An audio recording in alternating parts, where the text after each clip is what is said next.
Welcome back, guys, to another race. And this is part number 10 today for the Spanish Grand Prix in our rookie debut season in Formula 1. If you guys did miss the previous part, then be sure to go check that one out before you see this one at the Canadian Grand Prix. A real favourite of mine always on the F1 games, and it was a great result for the whole team. A double McLaren podium, although at one point we were fighting for the race lead, and Mark decided to be an absolute nuisance to me and talked in my ear non-stop at the completely wrong time, so we had to give up the fight for the win. What could have been, but second and third is still pretty damn good, and just shows the progress we've maybe made as a driver in Formula 1. You know, like Lando Norris in real life, we were disappointed with the second place because we had gotten a taste of first place, obviously, in the previous episode at the Monaco Grand Prix. But now we come to the Spanish Grand Prix, where Lando will be looking to continue to maybe try and chase down Verstappen as he gained more points on him in the championship in Canada, and we got ahead of Sergio Perez in the standings. Seems as if you have a new rival. This is the perfect opportunity to show the world why you belong in this sport, and to show me why you belong amongst my very exclusive clientele.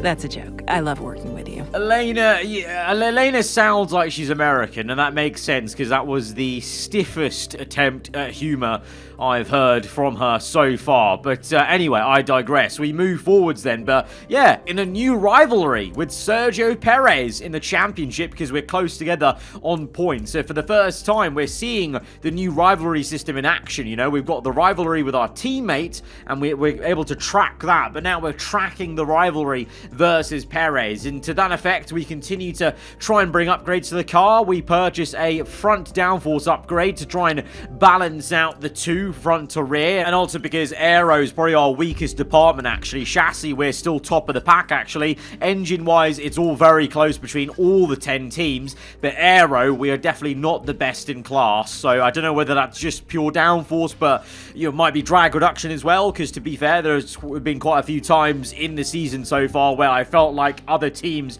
have been just shooting past us in a straight line, and although I've been bemoaning the ERS as a cause of that, it well could be also just having a draggy car as well. So looking to improve that, and looking to obviously then try and go ahead and get some more goals accomplished with our specialists. And good timing for us to purchase an aero upgrade, because Zoe's here as one of the specialists this race weekend, and that means we get a reduced time by 15% on that aero upgrade, so that's good. And also, to be fair, the first time I'm going to be happy to see Colin show his face, because that means now all the upgrades get a reduced failure chance of 10%. I'm not too certain, like, you know, how hard and fast that is with if they're present, it applies, because we purchased the upgrade, but the upgrade's going to take, you know, 2 episodes to come in, so I don't know how that actually gets calculated in terms of the failure rate or the time rate, basically. You know, is it the total time that they're here, or the time that we, you know, from when we purchased it? I'm not too sure. I would kind of hope it applies the time reduction and the failure chance reduction just in one go when you purchase it, if that specialist is there present, if that makes sense. But anyway, we move in to the race weekend, and speaking of R&D, we look at the R&D chart, and we've got some big movements for Williams and Kick Sauber as they really make some good progress versus the little pack we're involved with Mercedes, Ferrari, Aston Martin. We all make some small gains, but all relatively stay very close together in the same sort of vicinity. Red Bull makes some upgrades. They kind of need them after a difficult 2 races, so maybe they'll be looking to clap back at the rest of us after losing points in Canada and Monaco to all 4 of us, chasing them down. But yeah, we well could see Williams and Kick Sauber a bit closer to us this race weekend. And then at the bottom you can see VCarb making a leapfrog ahead of Haas and Alpine. With that, let's get into qualifying. It's a Catalonian qualifying for you today. Welcome along to Spain, to Barcelona, and wherever you are in the world. Do you feel the need? The need for speed? Oh, Crofty, get in the bin. Get in the bin. That's ruined my whole day. We're just going to end the episode here, guys. Like and subscribe. Goodbye. That's ruined my entire day. Episode's over. I'm only joking, of course, I'm only joking. As we go into Q1 then here at the Circuit de Catalunya, usually a circuit that always used to signify the beginning of the European portion of the season and teams bringing their biggest first upgrades of the season to this circuit. Now, obviously, we've already had Monaco, Imola, we've gone to Canada already before the Spanish Grand Prix, and we're well into that middle part of the season. So now looking to perform and use the upgrades we've already got on the car whilst we wait for that next engine power upgrade. But as has been the case in the last 2 episodes, starting off a little bit slower in Q1, but we're hoping to build confidence and get a rhythm as we go on through the qualifying day. We're completing some goals as well whilst we're at it in the specialist task. On the left-hand side, you saw as we go through to the next left-hander, a bit of a lock-up and very wide and slow in that corner. I definitely think we need to go again to gain time there, but let's just see what the final lap time is going to be. It's P8, very close stuff with Lewis Hamilton 0.034 behind, but we do go again to feel comfortable because it is P8 and things are very tight. And look at that, about half a second gained alone in that corner, going much tighter and not locking up. We lose a bit of time though in the next sector and through the final corner, losing some speed with the racing line I took, and it's a very small marginal gain of about 0.05, but that was enough to catapult me up through it. What? Lance Stroll, I'm sorry, I wasn't familiar with your game here in the game. P1 for Lance Stroll. What is going on? What is going on? Alonso's down in P9, Stroll's up there in P1. Incredible stuff. But yeah, like I said, you know, a very tiny gain, and it catapulted us 3 positions, and you can see why. Look how unbelievably close things are between people. You know, it's just like a tiny few thousandths of a second, really, and you could gain maybe 2 positions. So this could be a very, very competitive Q3. We've only got 1 new set of soft tyres, though, because we burned the second set, you know, doing that second lap in Q2, trying to get comfortably into the top 10 shootout. And this is what I mean by, you know, yes, we pulled off an incredible feat at winning our first F1 race at the Monaco GP with a bit of luck with the red flag and the tyre strategy. We go to Canada, where on pure merit and pace, I was up there. Good qualifying, unlike Monaco, and then also a good race. So double action, but as I said in that episode, it's because I just have there's that something with me in Montreal, whereas now it's a bit of a reality check of maybe where we are still in terms of a rookie driver in Formula 1 versus Lando Norris, because I crossed the line. I thought that was a pretty damn decent, tidy lap, and it's only bloody P10, and Lando's on pole. We're 0.6 of a second behind our teammate here in Catalonia. From the lofty heights to Canada, we've been slapped back down to reality. And the thing is, it's not even like I did a horrendous lap. I only went about 1/10 slower than my Q2 lap time, which I think was my quickest lap. And that would have only put me like 1 more position up, like P9, maybe P8 at a tiny miss. So in actuality, literally the maximum I could have hoped for in this top 10 shootout was P8. That's unbelievable, and that still would have been about 4 to 5 tenths behind Lando's time for pole position, ahead of Max Verstappen, who makes a nice return to the sharp end of the grid. And well, hang on a minute, I've only just realised Zhou Guanyu in the Kick Sauber is up in P4. He's on the 2nd row in the Sauber. Those upgrades they have, that surely can't be making that much of a difference. Come on now, that's unbelievable stuff from the Chinese driver. He's out-qualified a Ferrari, for goodness sake. A real head-scratcher of a qualifying then. Let's hope we can find some answers in the race. Welcome along, everyone, to sunny Spain, specifically to the Circuit de Barcelona Catalunya. So many great moments in Formula 1 history have been written at this very track over the years, including Michael Schumacher's first win for Ferrari back in '96. That win was in the rain. We might have better weather here today, but we're just as overjoyed to be at the Spanish Grand Prix. It's an updated track at Catalunya, and the popular opinion in the paddock is that we never wanted the chicane in the first place. That's now been gone, the final corner is much faster, and at 2.9 miles and 14 turns, we await the Spanish Grand Prix. It's time to see how our drivers are stacking up after yesterday's exciting qualifying session. Lando Norris put in a fantastic lap yesterday, and he'll start from pole position. And the smooth operator Carlos Sainz completes the front row. Looking at the rest of today's grid, we have Zhou, Leclerc, Fernando Alonso, Russell, Hamilton, Stroll, and McLaren, Perez, Albon, Verstappen, Bottas, Sargent, Gasly, Magnussen, Tsunoda, Ricciardo, Hulkenberg, and Esteban Ocon lines up at the back of the grid. With preparations almost complete, let's head down to the track. Alongside me here in the commentary box today, former racing driver extraordinaire Naomi Schiff. I know what we've got to do before the start of today's race, but what about our driver? What do the final hours look like for them? Well, every driver certainly has their own way of preparing themselves before a race. But I can tell you that pre-race rituals are a real thing. When I was in go-karting, I used to touch every wheel in a specific sequence before I got into the kart. And then I stepped up to cars and had a specific set of fireproof base layers just for race day. So watch the drivers when they're on the grid. Some may be sitting on the floor and isolating, others may be up to other things that they do. But these little things really help their minds get ready for the race.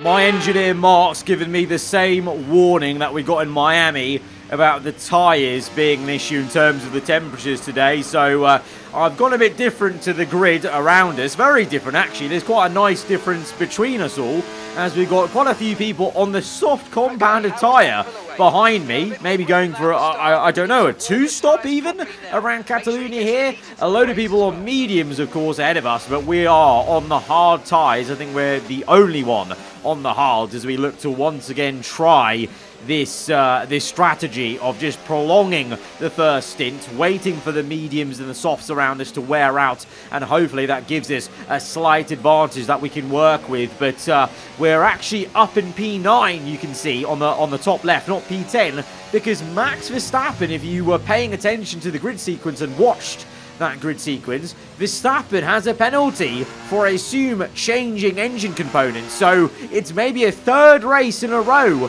where Verstappen and both Red Bull cars indeed might not be scoring good points because Perez is behind me in P10. So this is a huge opportunity with Lando on pole position for him to make another sizable gain on Verstappen in the championship. As we look ahead now to 5 red lights here in the Circuit de Catalunya for the Spanish Grand Prix. Lights out and we're underway. Oh my god, Lance Stroll just did not get away, absolutely. And a few people ahead of us not getting the best start as we all bunch up together and we remain on our toes in the cockpit trying to see if there's any space to work with, but instead Russell closes the door and we play the patient game of now making the swoop from the right to the left, bit of a switchback and round the outside of turn 3, and we get the double overtake on the Mercedes cars. But P2, Zhou Guanyu, unbelievable, the Chinese driver in the Kick Sauber is up to second place. Lando leads still, thankfully,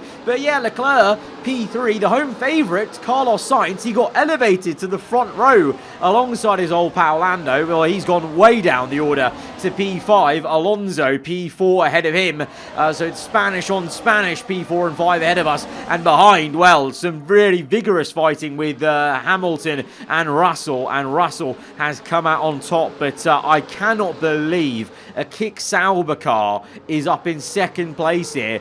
Those upgrades must be doing way more than it looked like on the R&D chart for at least Zhou Guanyu, because Bottas is down in P11, and meanwhile Verstappen's even lower, down in P14. He's going to have a long afternoon ahead of him with the current AI coding to try and make up positions as Zhou Guanyu pulls out for the race lead. The Sauber leads the way momentarily. Lando, though, will come back at him. He's on the inside for the next long right-hander and gets back into first place. But I cannot believe a Sauber, this awful Sauber that we've seen in real life, here in the game with upgrades, is attacking a McLaren for the race lead. Running on board with Zhou Guanyu with DRS activated, and I'm sure plenty of battery use, as he's going to fly past Lando Norris, and Leclerc might join him on the other side. That was quite nice, and now the Ferrari is going to have a scrap with the Sauber. That was brilliant stuff. Both cars going either side of Lando to overtake him, and then they get straight into a battle of their own.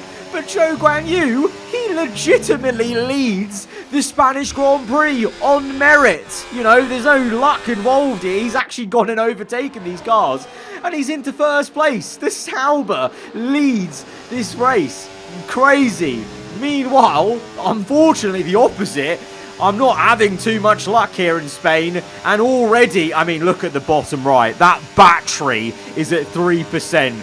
I'm harvesting so much in the first two sectors, and that's losing me time to the pack ahead of me. And I'm only having to do that because I'm using so much battery on the main straight just to stay ahead of Russell. I'm really not sure what's going on. I'm finding a lot of confusion lately with the ERS, to be honest, because I know I'm harvesting plenty, but it just seems like the drivers around me are deploying way more without much consequence. I guess we'll see how it goes for the rest of the race, but at the moment, Zhou Guanyu no longer leads. He's been overtaken by both the Ferrari and the McLaren, and now is defending against Fernando Alonso, one of the other home favourites in this one. He's actually the lead Spaniard right now, trying to go around the outside. That reminds me of the infamous race start that Alonso got so many years ago in the Ferrari on the outside of turn 3, but right now can't get past the Sauber. Meanwhile, you can see we are still in good company of Russell on the rear end as we now focus back on the race lead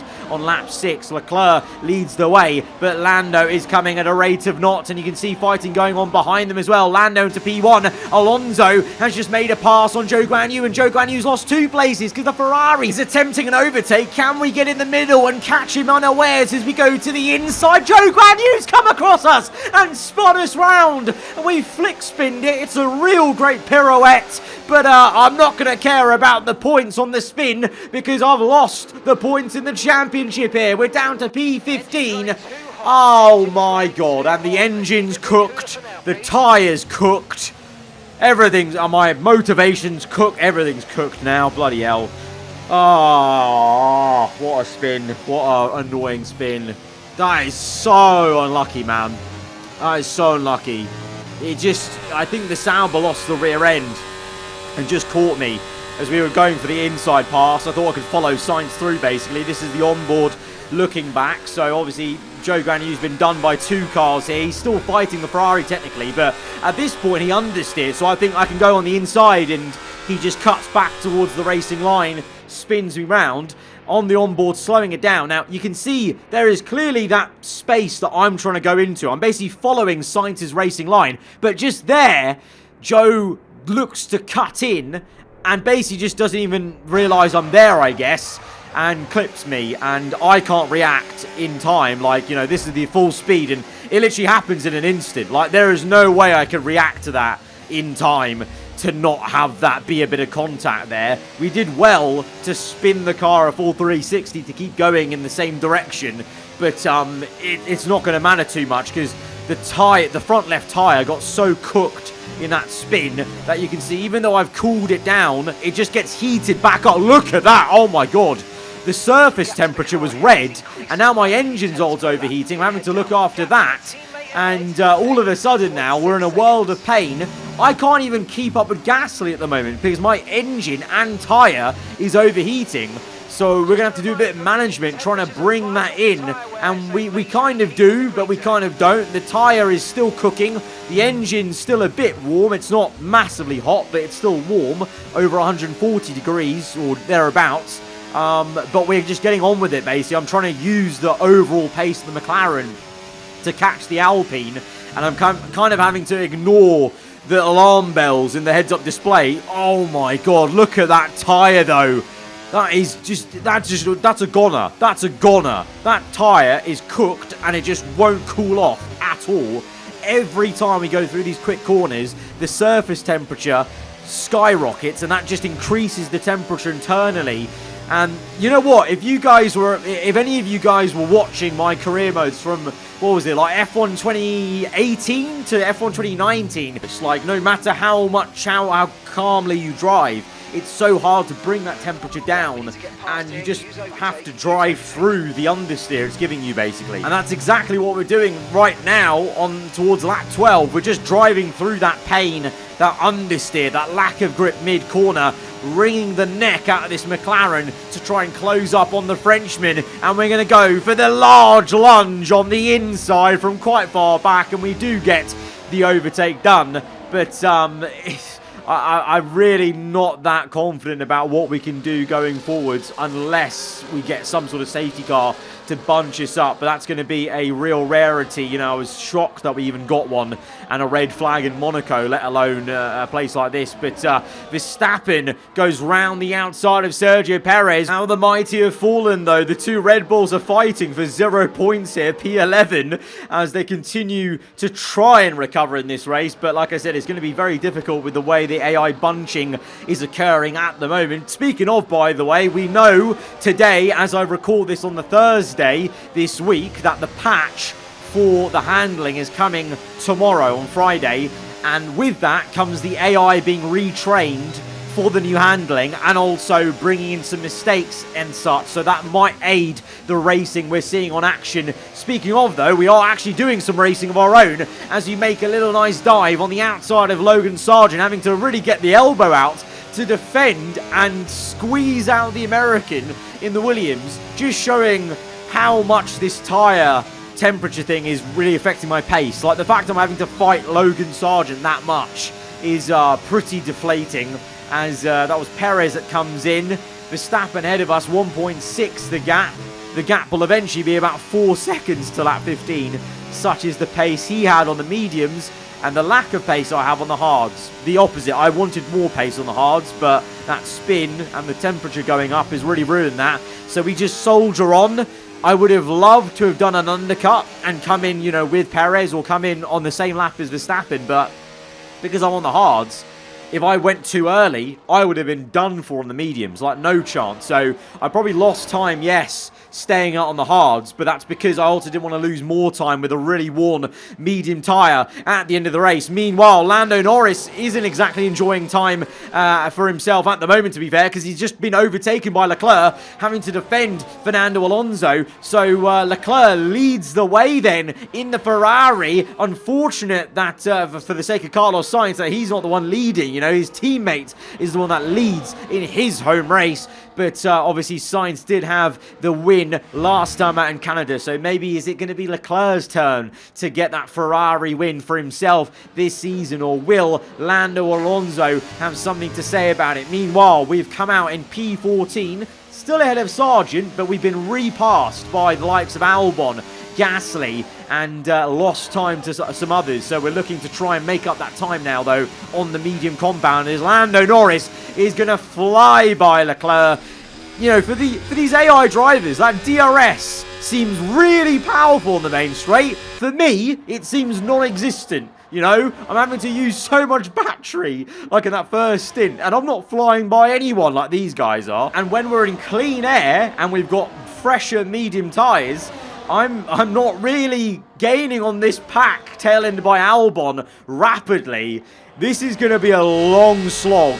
A long slog. Meanwhile, back in Lando's world at the sharp end, Leclerc has re-overtaken him, and Alonso fancies another pop at the Brit, and Alonso is going to actually finish off the move on the inside into turn 3. It's a great move by Alonso, that, to be fair to him. Back to our world, lap 22.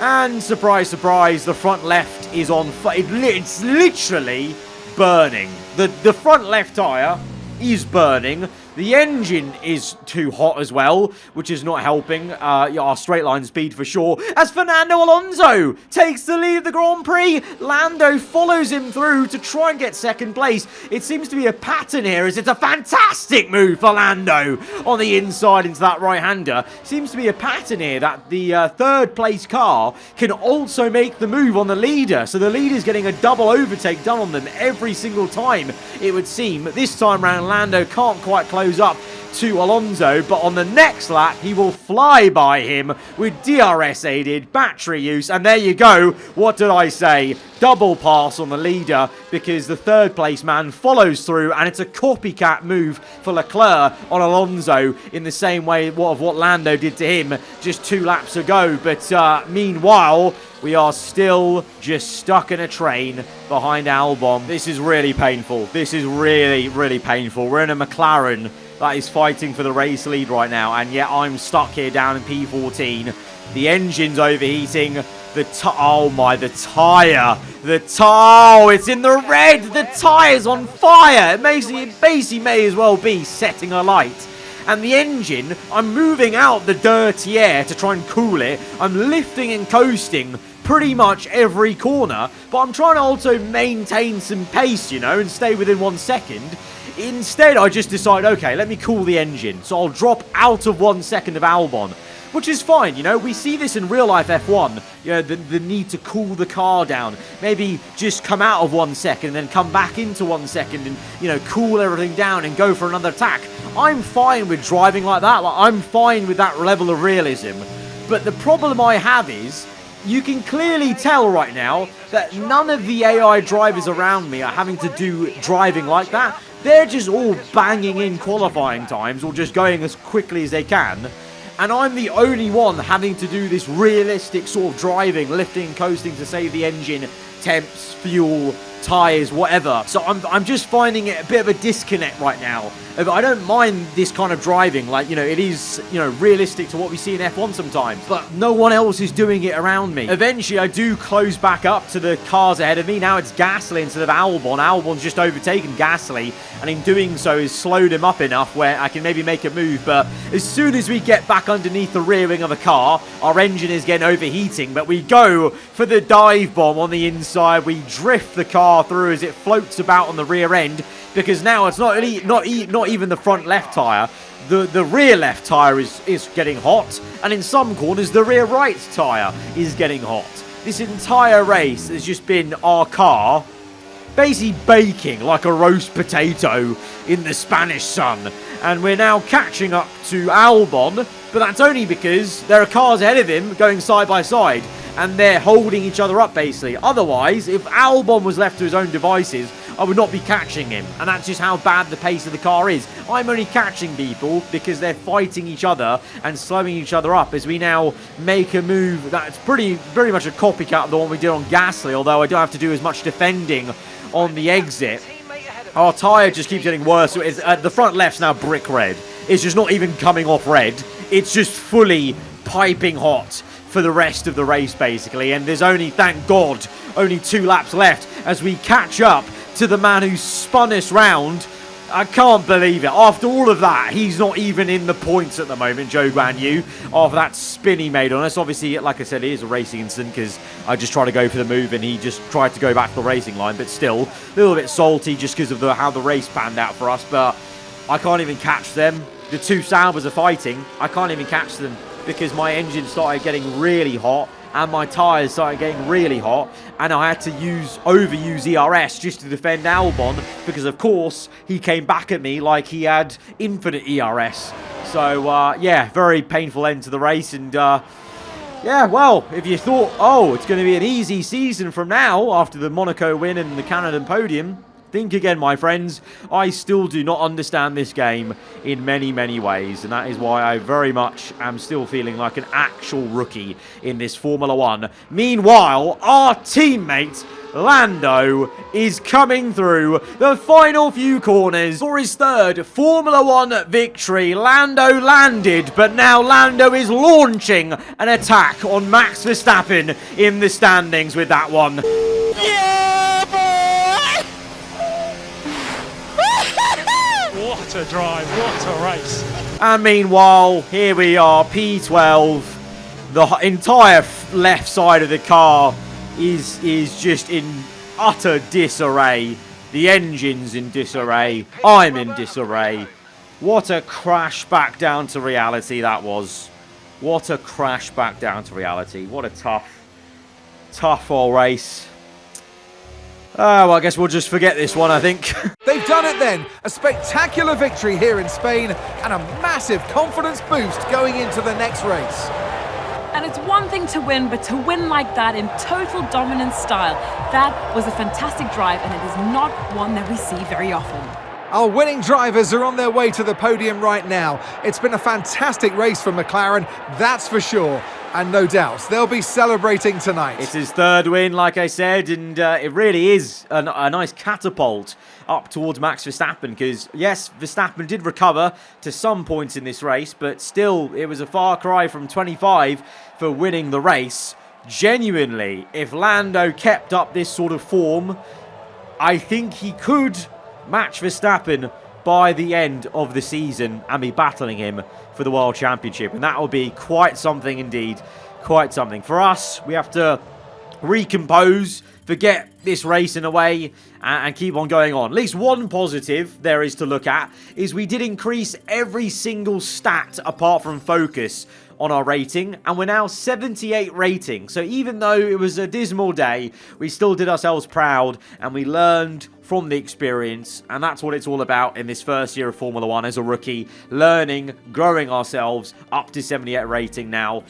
You know, that's the positive to take away from this. And we also accomplished a lot of specialist objectives, and we're up to level 1 now on the strategy analysis with Denise, which is pretty damn good as well. But guys, if you have enjoyed that video, then be sure to hit the like button. Let me know what you thought in the comments below. If you're around here, then do get subscribed for weekly Formula 1 content. I'll see you guys next time. Goodbye.